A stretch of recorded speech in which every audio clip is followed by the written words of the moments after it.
All right, hey everyone, this is Robin in here. So we are going to go over a few documents that we've been working on with the MTSS leadership team and getting feedback from parents as well. So we have the first document that we have is the Behavior Management Protocol, Who to Call. This is just a quick guide to show you if you are having trouble in a classroom, in your classroom, or if you need support, who you can call for this. If it is a minor behavior listed below, or right here, here are some consequences and interventions that can occur for you to be able to help out your students.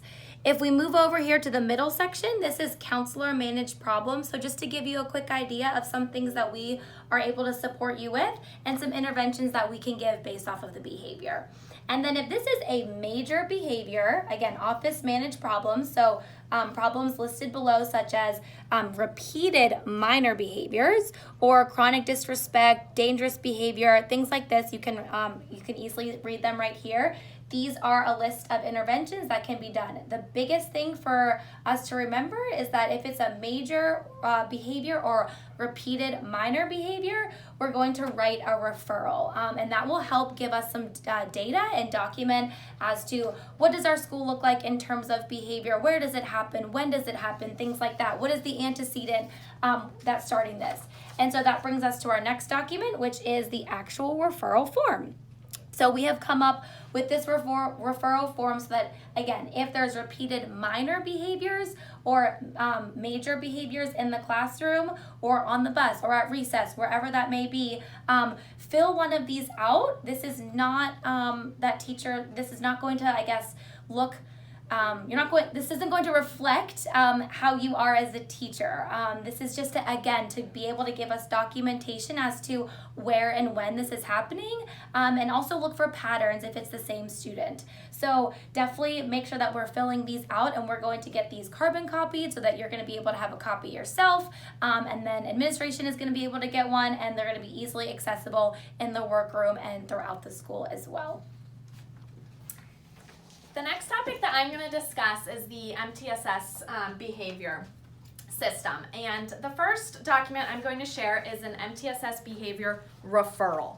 So if you feel like your student, maybe it's 3, maybe it's 1, needs to move to that tier 2 level, filling out a referral and giving this to a counselor. And the referral is asking what are some observable behavior that you are seeing in the classroom.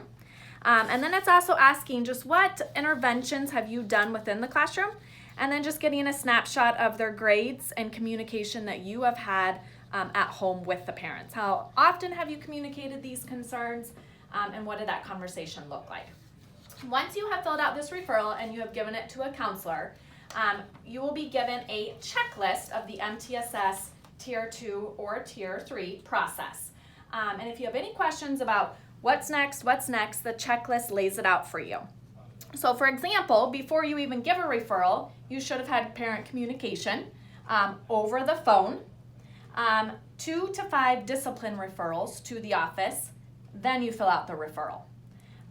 Once we've received the referral, the counselors will do an observation of the student in the classroom.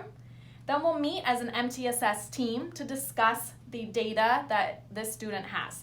That may be their attendance, their office referrals, grades, their panorama data. We're really looking for that yellow-red color on the panorama data.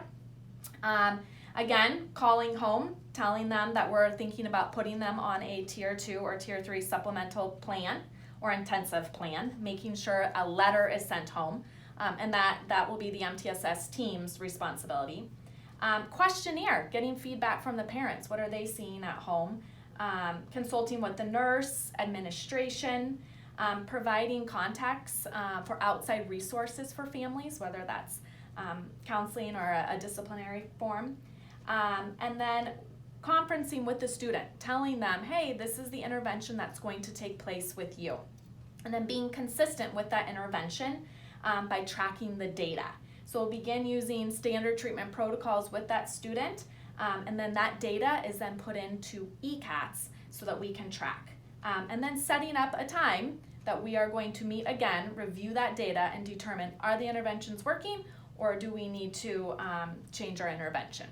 So this is the checklist that you will receive. And all of these documents will be put in your guys' mailbox one copy, and so that you have them, and then feel free to make as many copies as you need. If you have any questions, reach out to myself, Mrs. Ramadan, or administration, and we can help clarify anything that you have. Thanks. Thank you.